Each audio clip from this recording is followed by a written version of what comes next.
Thanks for coming on, man. We appreciate you taking the time out Nah, of nah, that's it, man. Unfortunately, all I have at the moment is time. So please take my time. Oh, appreciate it, man. Anyway, so I just want to start off by saying you're in Adelaide right now, yes? Yeah, Adelaide, yeah, back home, back Yeah. in my home city, yep. What's the situation like there right now with the whole COVID? Sorry, broke up there. Say that again. Sorry, I was just asking, what's the situation right now in Adelaide? In terms of the COVID you're talking about? Yeah. So, like, you guys allowed out, or you Nah, guys have bro. to still stay? It's for everyone who's besides myself, it's pretty. I think it's pretty normal. I haven't been here. I haven't been here since September, so I don't exactly know. But I haven't heard nothing in terms of much change. Yeah, so it seems pretty normal here. In term, when I say normal as can be.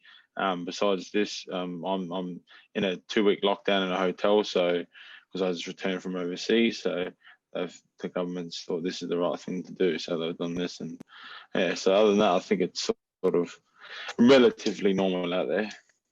Do you get any like hotel service, or do they like deliver like groceries to you? Like what's it? Because you're trapped in a room. It's essentially, to me, it's a 5-star prison. That's what I say to them every day on the phone. I say, it's the 5-star prison, man. I said, I got the nice room. I got the, you get pretty good food. I'll give them that. It's pretty good food.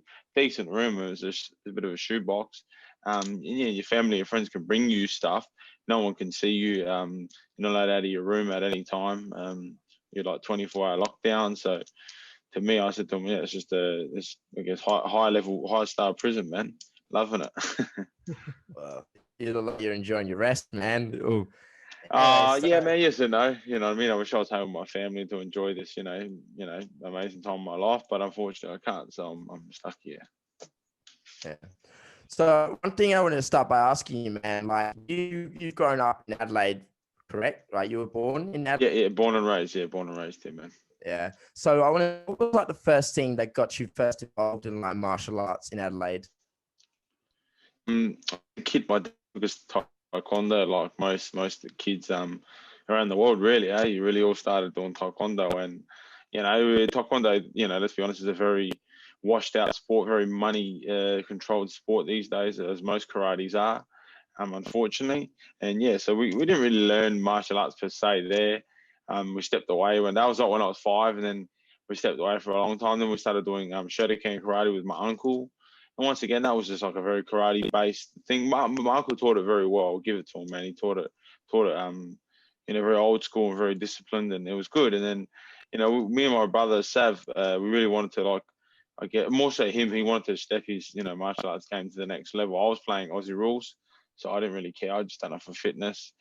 So he started doing jiu-jitsu, and then that's when I really began our martial arts sort of journey. He went over to jiu-jitsu, started training over there, and invited me down one time, and it's a funny story about that. And then I went down there and I just fell in love with it, and never went away again. Nice. That's really nice. Good on you, man. Yeah. So you mentioned that you did. Oh, you go first, Jack. Go on, Jack. Yep. I was just gonna ask. So, come on, boys, one at a time. Different rooms right now. Just go, Jack. Go on, Jack. Go on, Jack. So your name, the Spartan, that comes from your like extreme work ethic in the gym, right? Yeah, so my mum, she's Greek, my dad's Italian. I think it comes a bit from that, but yeah, mainly, yeah, my extreme. I used to have, there was a few nicknames I've had over the time. When I used to live in England, the boys at the gym used to call me Tony Workout, because I'd always just be training every day, all day. I've always just had that crazy mentality. Like my dream in mixed martial arts, it's always weird. When I first started, I was like, man, I'd love one day to be accused of steroids, just so that just shows me how hard I work. That someone's like, this guy has to be on drugs. Like he can't train that hard and not fatigue. So that's always been my goal in life, just to work so hard that it just fears people. Like when people used to hold pads for me, I used to need 2 or 3 pad holders at once, because I just want to work so hard. I want to break them. And that was my idea, to even break my pad holders. So yeah, that was just always my mentality. And I guess when I was finally given the name the Spartan, to me it stuck. It felt so true, and that's why I've always kept it, I guess. So you want like the ultimate compliment where like they can only think that it can't just be hard work. It has to be a little special sauce. That has to be, it has to be, man, for sure. So that was all. I don't know. It was weird. It was the first thing I ever came in my head. I was like, man, I don't work so hard. I don't want to be, accused of steroids. So it's weird. It's a weird one, but yeah, that's my mindset. It makes sense, but It's cool for someone that works so hard, what keeps you sane outside of the gym? What keeps you sane? My friends, my family, and just good food and good coffee. That's the Italian side of me coming out, man. Good food and good coffee. I love it, man. Just having a good time, man. Yeah, I just love having a good time, man. Like, just having a laugh with my friends. And I'm a very immature person, like very immature. I like it that way. I hate being mature. I hate being, growing up and proper. I like to be mucking around and always teasing, like taking the piss out of me and my mates. So yeah, we love it. That's what keeps me sane. It keeps me real. It keeps me grounded. And then when it's time to go to fight camp, I get to go over to America and step away from it all and find the whole another me. So yeah, I guess that's what keeps me grounded, I guess. That's awesome, man. Yeah, damn. Now looking back at like your history, man, I noticed that you had a boxing career, and before you progressed to MMA, man. So what made you want to do the transition from boxing to MMA? Well, actually, I started in Jiu-Jitsu. Then I had a few MMA fights. Then I went over to boxing, and then I came back to MMA. So I went like in between. So I started firstly with mixed martial arts. I won my first. I think I had 4 fights. I had like I said, 4 MMA fights, and then I got an opportunity to go to pro boxing, from a friend of mine, Simon Alessi. He sort of offered it to us, and went over there, and we had I think I had 6 boxing fights. I really stayed with it as long as I did because I had one fight in Melbourne. I really enjoyed it and I liked it. Then I had another one, and then I offered the Anthony Mundine, Danny Green undercard. So I fought on the undercard in the Adelaide Oval fight. Yeah, that was pretty cool, man. So I was like, and I ran with pro boxing for a while, and I thought, it was a good avenue. I had fun. But then after a while, man, I just realized the pro boxing game ain't what it looks meant to be, man. It's very polluted, very it's very fixed. Let me just put it that way, man. It's very, like I could go into most pro boxing events in Australia and I could almost guarantee 90% of the wins. I could, like easily pick who's going to win and who's going to lose. It's very, very dirty sport like that, which is unfortunate. And that's not me, man. I'm a martial artist, man. If I'm going to lose, I want to get beat up. If I'm going to win, I want to win. I want to beat someone up. So I don't want to be handed no wins. I don't want to be given no victories. And it shows my mixed martial arts career. Like, even for one championship, I fought the world number 3, and then I fought a 2-time world champion straight in my first 2 fights. So, I'm here for a good time, not a long time. So. Well, that being said, when you went to one championship, they kind of didn't throw you easy fights, did they? They threw you some pretty like top tier fighters right off the bat, because that was your debut. You were fighting like some of the best in one championship. I fought Peter bounced off my first fight. He's had, I think it was 100 plus kickboxing fights for 86 wins. And he's also had 20, I think at the time he was 13-4. No, 16-4. So it was his 21st MMA fight. It was riding like a 6-fight win streak. And like he was a dangerous guy. And that was my welcome to one championship fight. And, I loved it, man. I loved the experience. It was a tough fight. But at the time, to me, that I have what it takes to hang with the best. I felt like I went into that fight very underdone, man. I felt like I could have done, a lot of things different, like I proved this time. And I made a lot of mistakes, and I was still able to take it to a 3-round decision. And, there was times I felt like he controlled a lot of that fight, but he won a lot of the fight, and that was the difference. And this fight, I was like, not going to let that happen again. And I made those small adjustments, and it showed, man. It was almost a flawless victory in my eyes with that last fight. So. Very nice, man. Now, you won your most recent fight against, I hope I say his name right, Eduard Folayang. Folayang, yeah, something like that. I think it's like Eduard Folayang. Yeah, and I was just saying that was a tough fight, man. Like it was just, but you put absolute pressure on him. Now, one thing Yeah. I realized about you is you're a very pressure-based fighter. When have you sort of like sort of discovered this is your style? When was that? When did that come into play? Well, I think it was early on when I was doing jiu-jitsu. Like in jiu-jitsu, I was very much like come forward and more, like love the scrambles, love to just put pressure and break people down. Like I was never physically gifted in terms of like fitness, strength, skill. You know, I never could pull out wild arm bars and de la hevas. I would just pressure and break people's will. And once I broke their will, that's when I would submit them, you know, and it worked for me very well in jiu-jitsu. It works for me early on in my MMA career. And I was like, yeah, this is me, you know, like the pressure, you know. That's why once again I love that name, the Spartan, because you know we just come, even though you know you might catch me with a good shot, I'm still gonna come and still gonna until you're like, man, this guy's just like there's something wrong with him, you know, and you want to give up. So yeah, I guess it's a mentality thing that was taught to me very early on, and yeah. Good on you, man. Well, watching back on the Folayang fight, you dominated him for the entire fight, I believe. You did a really good mixture of striking, but whenever you would pressure, and then you would go straight back to grappling, take him down. At one point, you did drop him. At one point, yeah, you did very, very well in that fight. What changed from this fight opposed to your previous fight? Because that was your only loss ever in MMA. What changed for you? I think the biggest, well, no, not the thing, definitely the biggest thing for me was on my first fight. I felt very, like, as you boys know, you're probably the first ones that I've had a talk to, an interview within about probably 2 weeks, 3 weeks, that would know Adelaide. You know what I mean? You guys know what Adelaide is like. I'll be surprised if you did. I wouldn't be surprised if you guys don't even know where Adelaide is. What are your plans right now? Like, what are you looking forward to? You're going to be taking a little bit of time off, enjoying the Christmas break, or you're hoping to get another fight in before the end of the year? No, I think just with the whole situation, there's no like, I mean, I won't say no chance, but there's minimal chance of another fight, man. Like, you know, to be stuck. I'm here for another 9 days, so you know to get a fight in, so I don't get out till mid-November.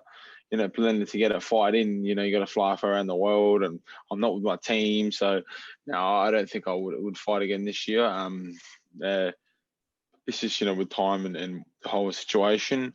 So no, probably I would like to do late Feb, early March. That will give me time to spend time with my family and then settle, see everybody, because I turned 30 this year. And I fight on my terms, man. I fight for when I'm ready, and I want to. I got a chance early on in the year to fight with Folayang, which I turned down because my body wasn't right. Then I had a shoulder problem. I was well overweight. And I said no out of respect for Folayang. I said no, he's too good of an opponent to take lightly, and I decline out of respect. And yeah, so I turned that down. So I fight on my terms, man. I fight when I'm ready. I fight what's right for me. I don't just take fights because I'm being told what to do. And a lot of fighters do that. And if I give any advice to anyone, yeah, don't do that. It doesn't end well. Oh, okay. So what can you tell me about the shoulder problem? What was it like? I just had like an AC, an AC shoulder problem that happened before my last fight, and yeah, it just took me a good like 8 to 10 months to get over. I was able to fully rehab it now, and yeah, so I was back to 100%. So luckily, for this fight, I pretty much went into the cage, feeling $1 million. You know what I mean? I really did. Like last fight, I could barely lift my left arm up. Like I couldn't even hang up a t-shirt. I was in that much pain. So it's good now. So it's all back and up and running, and yeah, so now I get to use both sides of my body. Wow. So that's pretty ballsy to go in there with a shoulder problem, because like when it comes to injuries, man, you always want, because all that preparation, all those hours of hard work, and then you got to step inside the cage for 15 minutes in a 3-round bout, and then all that can just be you don't want to, like, all that can just sort of be jeopardized for just like one sort of slip up or a tweak. You just don't want to let that get in your way. Yeah, not to lie, man. You know what I mean? a lot of people, we're going into a lot of the times we're fighting injured. There's always something wrong with us. A knee, a back, a hand, or something. Tight muscles. So it's very rare that you're going to go in like feeling $1 million. With this camp, I felt really good going into this fight. Had a few few little niggles here and there, but nothing major where, like I said, last fight, I could really barely lift my left shoulder up. I wasn't that much pain. But, that's just the job we do.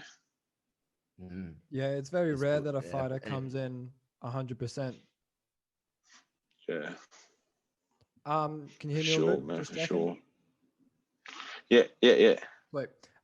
So you move frequently to Florida to train as well, correct? Yeah, so I went over there a few times with the team, and now I've done two camps out of there. And yeah, I was meant to move there in April, but yeah, obviously with this whole situation, I was unable to, so which sort of sucks. But yeah, hopefully this will end sooner rather than later, and I'll be able to get over there and do my thing. Why is that you've chosen to move to Florida? Is it under Henry Hooft? Trains at he trains everyone at, is it Hard Knocks 365? Yeah. It was Hard Knocks 365, and now we're now called Sanford MMA. Yeah, right, Sanford okay. MMA. And yeah. what has that been like training under Henry? Oh man, yeah, it's like going from amateur football club down to play for AC Milan. You know what I mean? Like, it's a massive change, man. Like, you got a guy who's probably seen thousands and thousands of fights live. Coached and cornered hundreds and hundreds, if not thousands, of fights. An IQ of in the terms of fighting of like no other man. He literally would be like a surgeon. In terms of in terms of this, so yeah, under him it's amazing, and it's not only him, but it's the team and the environment that's there too. You're training with arguably the best team in the world. Without pumping our own tires, we have a team that is unmatched. We've got multiple time world champions, we've got multiple current world champions, multiple ex-world champions, and multiple top 5, if not top 10 guys in all 3 of the major promotions: One Championship, Bellator, and UFC. And then to finish it off, you got a whole bunch of guys who are looking to either get signed or have recently just lost their contracts with major promotions who are just as deadly. So I mean, there's just nowhere to hide in that gym. There's just nothing that you can't get away with. Like, there's always going to be a guy who's better wrestler than you, or better grappler, better striker. You can't help it. They're everywhere. It's just killer after killer. So it brings your level up, and you've got no choice but to get better and to rise with it. So it's essentially the wolf's den. It's iron sharpens iron. They're all the best fighters there, essentially. Yeah, man. Like, honestly, we got Sorry, no, continue. I was going to say, most days we've got anywhere between 20 to 40 guys in the mats, with 70% of them, like I said, in the top 3 promotions, and yeah, it's just like, you just can't help it but get better. What drew you to One Championship over like the other organizations like UFC and Bellator? Because you mentioned because some of the fighters in Sanford MMA train either they're in those promotions like the UFC or Bellator, or they're in One Championship. What drew you specifically to One? I just really enjoyed what One was doing. I was really enjoying their whole philosophy of, I think the UFC were in that period of that whole Conor McGregor, throwing things through buses, and just, it felt like they were turning into WWE, you know what I mean? Like, Brock Lesnar's back, and I was just like, come on, man, what are you guys doing? I really lost a lot of respect for the UFC in that period. I was like, nah, these guys they're just being stupid now. I wouldn't even want to work for them, they're dumb. And then, I seen what One Championship was doing, and, with Demetrius Johnson and Eddie Alvarez, and, and the way they were just building their brand. And I really just enjoyed it. I see Chatri as the owner. He would train jiu-jitsu. He was just a pretty cool guy. And I just really kept up with him. I thought, yeah, it's an awesome, I'm a big fan of Angela and Martin way before I met him and became teammates. Yeah, and I just thought it was a cool promotion, and got signed by him, and yeah, so I'm happy to be there and be with. There's a lot of people that ask me the question, "Oh, is your goal to get into the UFC?" I was like, no, I'm happy where I'm at. You know what I mean? And plus another thing is too, it's good to have other brands for us, man. And the fighters have to realize that, because the more brands that are out there, the more we have, I guess, bargaining power, we can trade off between different promotions, and if you just got one like standing brand like the UFC, well, unfortunately, we have to become slaves to the UFC, and we have to be like, if they say, hey, we're giving you $5,000 to fight the world champion, you got no choice, do you? You sort of have to take the job.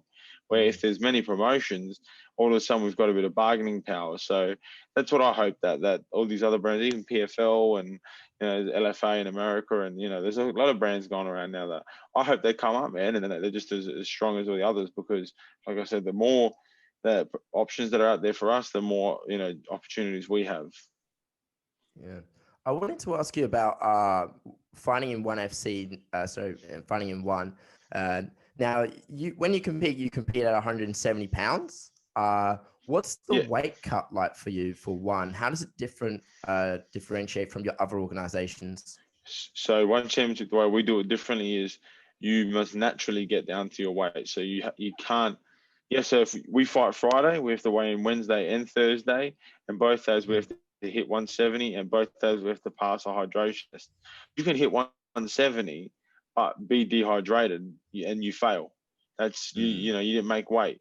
You must go back, rehydrate, cut the weight, then do it. So it's a very difficult process from there.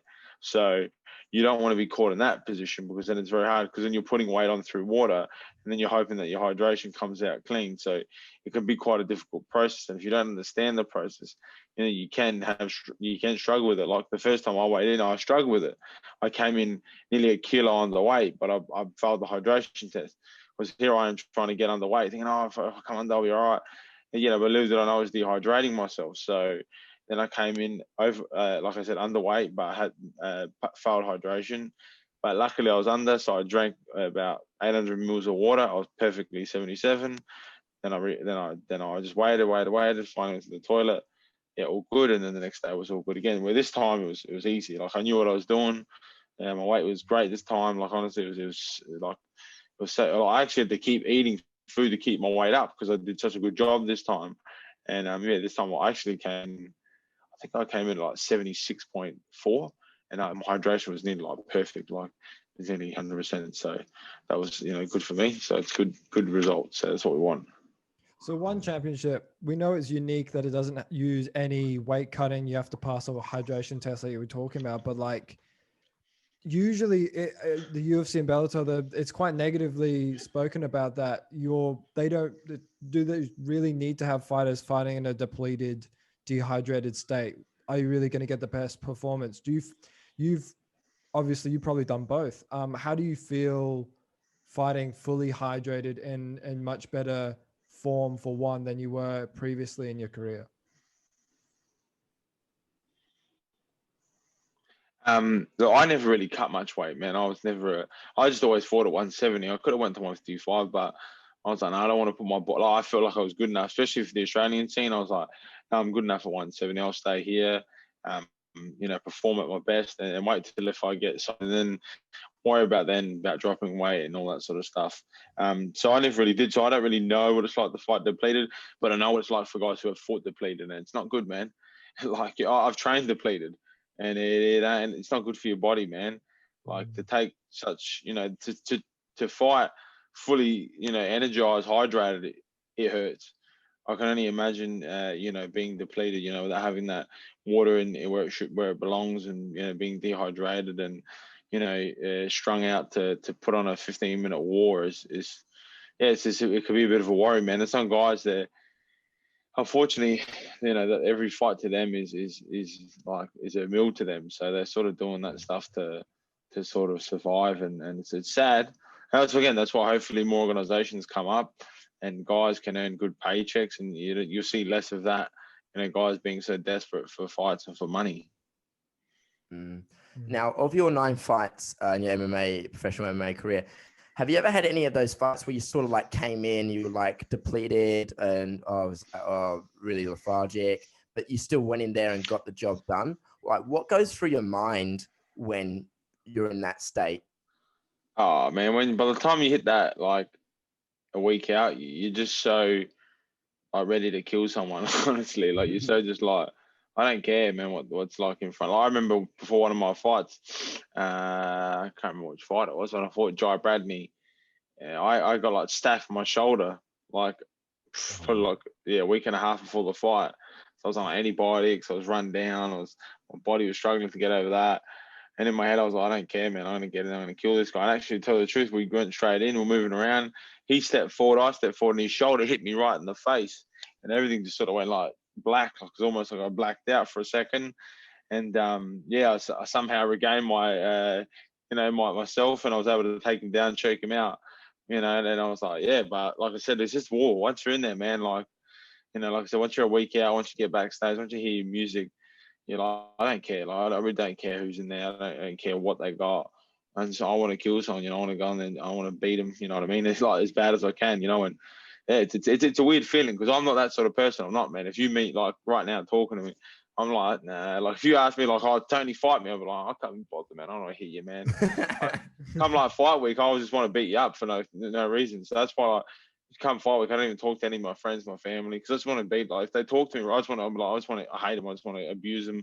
You get so aggressive, because like another person comes out of me, and I'm like, that's why I really enjoy that. I keep my normal life and my fighting life separate.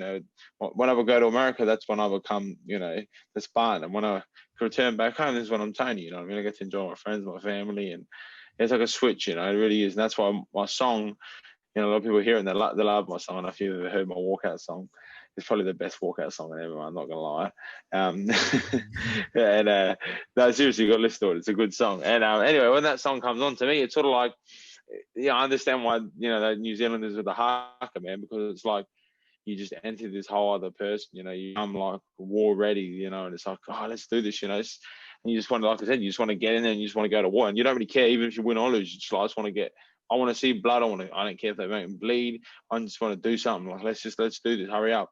And yes, it's a weird feeling. So that's why fighting to me is a very cool thing. That's why I like doing podcasts. I want people to understand that, us fighters, man, there's no one out there like us. There's no one.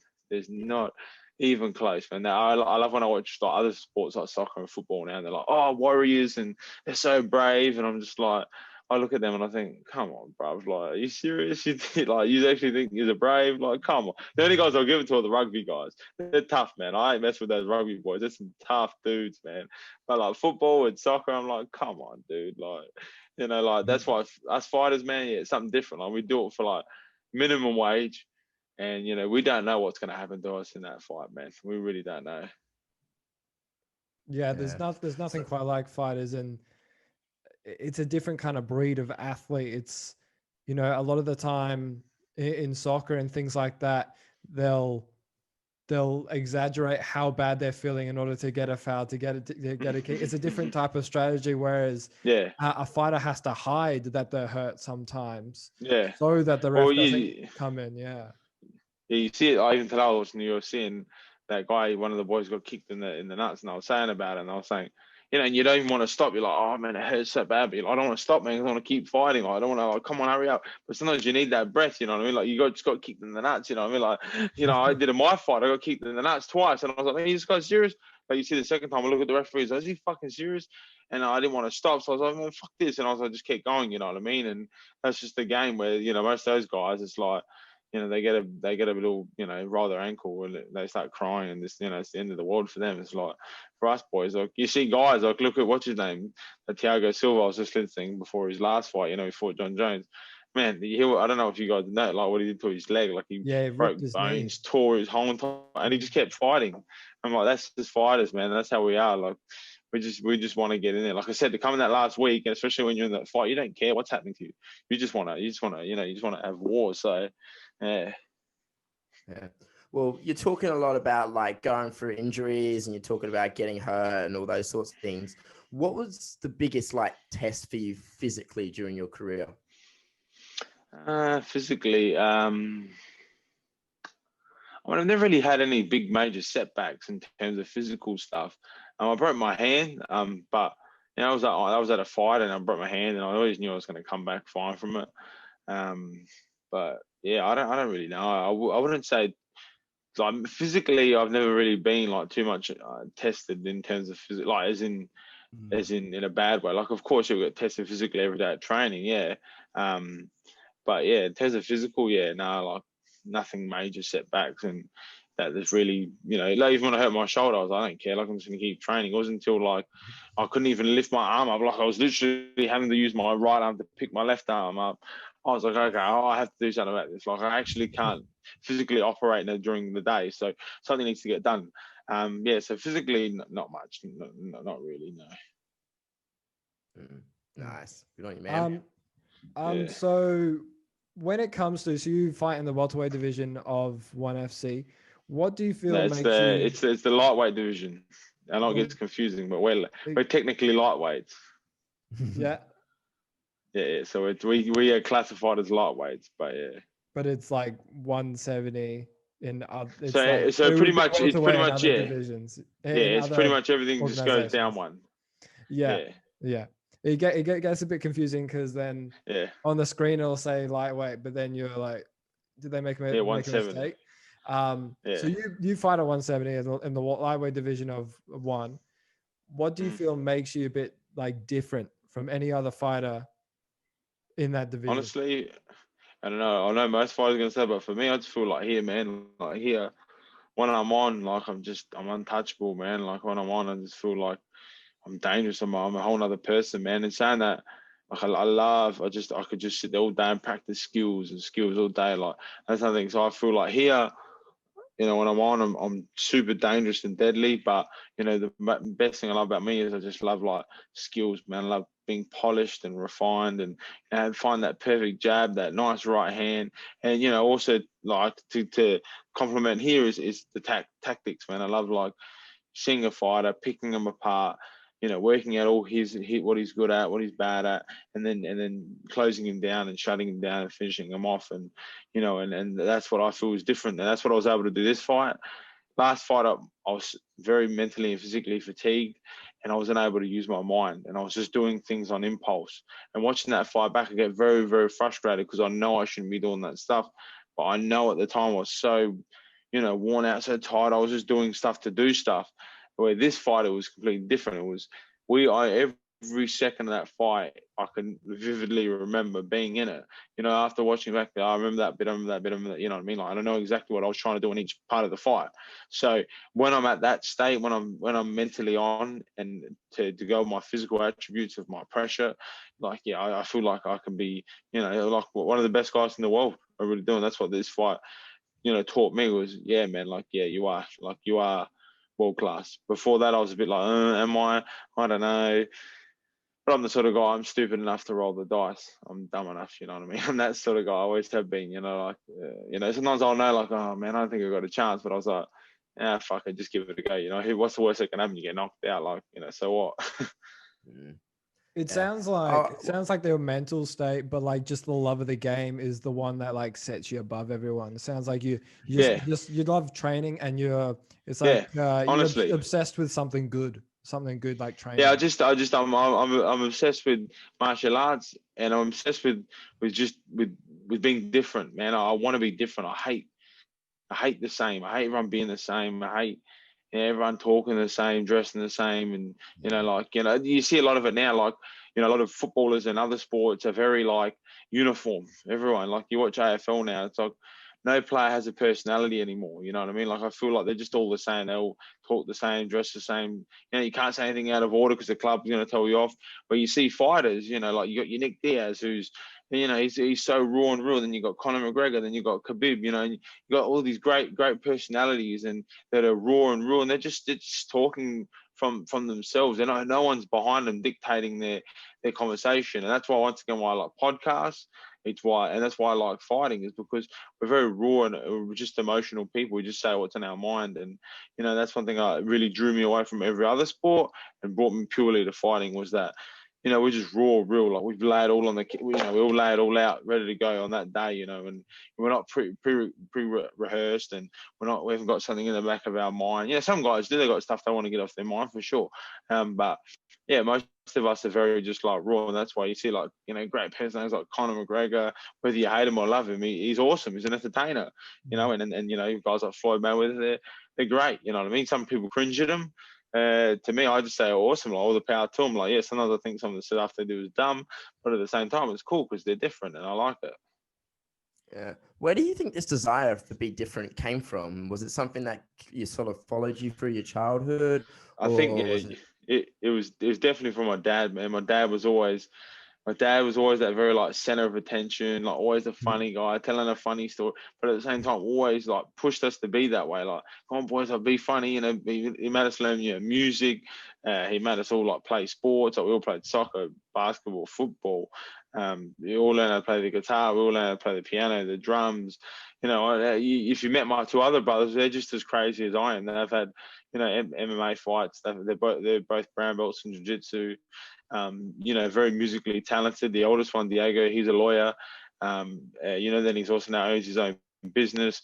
The middle brother, Sav, he's just, if you met him, I mean, you boys would, if you get a chance, write this down, look up Subs World on Instagram and YouTube and all that, and trust me, you'll actually be like, oh my God, like, is this guy serious? And let me tell you, he's dead set serious. That's my brother. He's crazy. He's out there. Like today, for instance, I ring him. What are you doing? He's like, I just finished playing. I said, what do you mean? He's like, I play every Sunday. He plays in the driveway.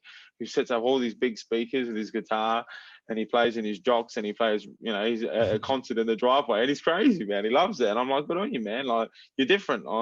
People would say he's an idiot and he's a weirdo, but I'm like, why? It's just music. You know what I mean? Like, it's just, well, what's the problem with it? You know what I mean? Like, I don't see, like, you boys, do your podcast. It's great. Like, everyone should just chase their dreams, and if you like that, do it.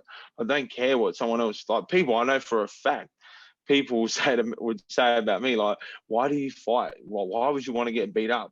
And I'm like, because I want to. Like, why would you get a normal job and just go sit in an office? Like, I don't get it, but I don't question it. You do that, I'll do my job. And it's just something that, I don't know. Yeah, over the years, it's just like, why does everyone want to be the same? Why do you just get married and get a job and see you later? Like, I want to be that guy that walks out of a room and everyone goes, that guy's a liar, bro. He just made up every one of those stories. He's so full of shit. But deep down, I'm like, bro, that was the truth. Like, that really, like, me and my brother, especially my middle brother, I've traveled the world, been to 38 different countries. Like, I've fought all over the world, man. Like, man, I got some crazy times, and I fear that they can never take away from me, man. And that's what life's all about. My dad really like pushed that to us. Like, boys, you got to do everything. You got to live your dream. You got to, don't let life hold you back. And it's just something that my dad drummed us from young kids. And we just want to live a life of a rock star, man. And I'm trying to my best ability, and loving every minute of it. It sounds like like your dad, your uncle, your brothers, they're all very much into martial arts and sport, and very much about like pushing at the limit. Do you feel like your dad probably is like your biggest positive, kind of like the dude in your corner the most? When it comes, like, it's funny because like my dad is my biggest inspiration, my like massive, like he does everything from my dad. Like this bad boy here, what I won, this is my biggest achievement in life, is right here is my one championship medallion that I sit here on my desk every day while I'm stuck in isolation, and that's my dad. You know what I mean? That's my biggest inspiration, and like my biggest achievement in life is that. And that goes to my dad. Like, that's my dad's. That's my piece of my heart that honestly, I give a piece of my life. I say that to people. I sold my soul to do what I do for like this life that I live. I really do. I feel like I sold my soul for this life because that's how cool it is.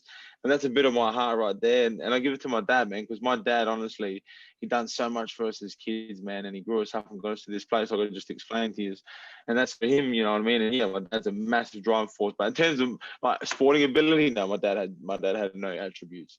No sporting ability. He alleges he was a good street fighter. That's his claim to fame. He alleges he had a few good street fights, but in terms of real martial arts stuff, nothing like that. That's why he pushed us to do it, because he believes he should have done it. He goes, I should have been a sports person. I never did it because my grandfather, who was an Italian, he didn't allow my dad to do that because, he comes from that old school mentality, get a job, get a job. So he pushed my dad straight into work.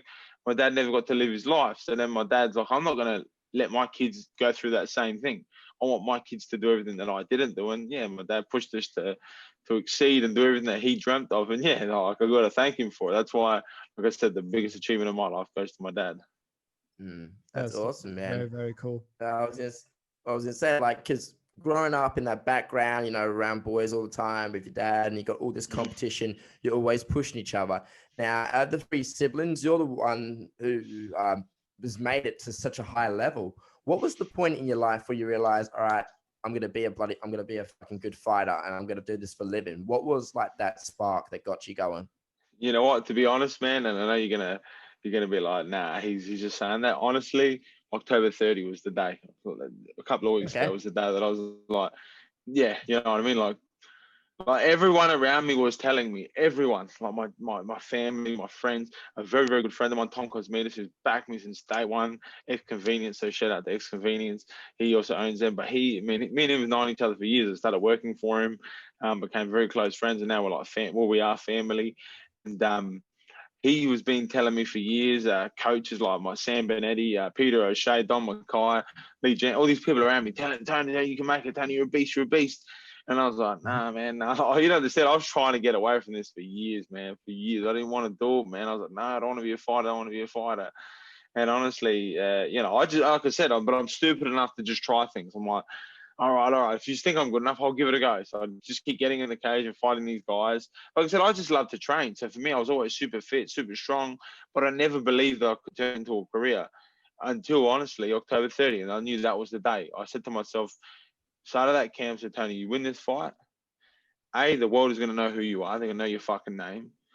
And B, they're going to pay you respect. And most of all, we're going to be like, it's true to me now. Now I know that I'm world class. I know that I have what it takes to be a world champion. I know that for a fact now. And now, that's why I said anyone in that 170 division, be careful, man, because once I get that belief, man, like, you're all in trouble. Like, but prior to that, man, I was fighting on like 20%. Like, I'm not even there mentally. Now I'm here, man. So, you know, watch out, because there's, you know, now you all got problems, and I'm telling that to everyone, you know what I mean? Because even when I won the fight, like I you know, you see me after the fight, I'm sort of like in a bit of disbelief, like, oh my God, man, like I actually just won, like I couldn't believe it. And I got the medallion after the fight, and I'm looking at it going like, man, I've actually got this thing in my hands, like it blew my mind. I'm a kid from Adelaide, man. I just fought in front of like millions and millions of people all over the world, and you know, it was freaking me out. And I walked outside, and I was like, even said to the security guard, I was like, man, I just won. And he was laughing. Then I got in the taxi, I went back to the room. I sat down. I sat down. I was like, well, like, when are we going back to training? When do we? Now we begin. Now the journey begins. Now we begin the takeover of the world. And it was on. People ringing me from back home. They were going crazy. Like, at my house, my brother was saying there's probably like 100 people there in the driveway. It was crazy. The big screen up on the wall. They had flares. People were chanting, going crazy. It was insane. Like, I'll put a video up hopefully soon on my Instagram of all the people at my house, and it was going absolutely bonkers. And yeah, everyone's ringing me and they're going, oh, Tony, I bet you're going crazy. Like, we're going crazy. I can't believe you won. And I literally was sitting there and I said, look, I don't want to sound arrogant, but I'm like, I told you so. Like, I really did. I told you that this is what was going to happen. Like, this is my destiny. Like, I really, like, that's one thing that always kept me coming back, was as much as I try to run away from it, deep down, man, deep down in my heart, man, there's like a yearning that says, man, like, you need to fight. Like, you are a fighter. Like, get out there and fight. And that's why the name is Spartan, man. It rings to me because I swear in some past life, oh, it must have been some warrior, man. It's like, it won't go away, man. It's like this thing in my heart that won't leave me alone. I'm like, bro, I don't want to get hit. I don't want to hit anyone. But I'm like, then when I get in there, I'm like, man, I just want to kill someone. Like, who can we kill? Who gets it first? Yeah, so it's very mentally a weird roller coaster, this ride, man. I got to admit it. Like, it's a crazy roller coaster. So that October 30th, that's like reaffirmed everything you had in your head. Is reaffirmed. Yeah, man. Yeah. And it was that battle. That yeah, you know. Sorry. No, you're good. I was just gonna say, like, now that it's like reaffirmed in your head, what's next? What you said you didn't really want to fight this year. Obviously you're hoping for a fight next year. Is there anyone in the division that you're thinking of, or you just whoever they give you? I mean, yeah. I'll wait for one championship to get back to me and see what they say. But I mean, one fight that I'd love to see is I'd love to fight Eddie Alvarez. He's a legend, and he's a great name, man. He's a cool dude, man. I'd love to get a chance at him. That'd be a fun fight. You know, get kid from Adelaide to fight a ex UFC and Bellator world champion. That'd be pretty cool. But yeah, anyone that one championship want to put forward to me, I'm open to ideas. But yeah, for now it's just sit back. I'll go my team. We'll talk. I'll sit down with my family and just enjoy a bit of time off, and then go from there, I guess. Brilliant. So what's the plan then for the next year or the next couple of years? Are you hoping to sort of stay in one and dominate the division, or you're hoping to maybe progress to another division, or what's the game plan? Yeah, it's hard to say. I never look too far forward into the future. I'm very much a day by day sort of guy. So yeah, man, definitely I want to stay with one championship. I like I said, I'm really enjoying my time there. But yeah, I'm always open to ideas, man. If better, offers come from it, it doesn't have to be, the UFC. It can be anywhere. Whoever's got the better offers, the better opportunities for me, I'm gonna follow. But yeah, like I said, I really enjoyed my time one championship, and I'm enjoying it, and I would like to stay there. But when that, I guess, that crossroad comes, we'll worry about it then. But till then, we'll just enjoy what we've got in front of us. Yeah, that sounds really, really, really good. All right. Glad you got to speak to us. It was really, really cool to speak to you. This is the first time a fighter. So it was brilliant that it was a one FC fighter, and it was also a fellow Australian. So that it was really, really That's it, man. Now, I like what you boys are doing, man. You boys keep doing your thing. Eh? Be different. Don't let anyone stop your enthusiasm. All right, keep rocking on, boys. Thank you. I can't wait to see you at the very top. I can't wait till you got that big gold belt around your waist. Yeah, when I win the world title, boys, we'll do an interview then again, eh? I'll fly up to you boys, and we'll do it then. Sounds good. Yes. If you ever come to Perth one day, dude, fuck it, I don't give a shit. We'll pay for your accommodation. We'll have a sit down. We'll you can do it. For sure. I've fought in Perth a few times. I fought in Perth a couple of times as a boxer. Was it from the MMA that you came to Perth? No, I fought in a boxing fight up there. I fought twice at the what's that big place? Like the big rave nightclub looking thing. It's all Metro City. That's the one, I reckon. Yeah, Metro City. Did you fight for Dragonfire Boxing? Yeah, Dragonfire Boxing. Yeah. I fought there. Nice. Yeah. They're very popular around here. Oh, good on you. Right. So if I'm ever up in Perth, boys, I'll be sure to let you know. Thank you very much, man. All right, good luck with the quarantine. I hope you're going to be okay. It sounds like you're probably going to be like a lot of in-room quarantine workouts. Yeah, probably shadowboxing like crazy. Oh, bro, I get the bed here and I flip it up against the wall, and then I train there. Yeah, bro, I turn the heater up to 32. I put the sweatsuit on, man. I just get training, man. It's the only thing that gets me through the day. So you boys took about an hour or so of it, so that's good. Thank you. I appreciate that. All right, man. All right. All the best. All the best, Tony. Take care, buddy. Really well. Easy, boys. All right, boys. Thank you. Have a good one. All right. You too. See you, boys. Bye. Bye.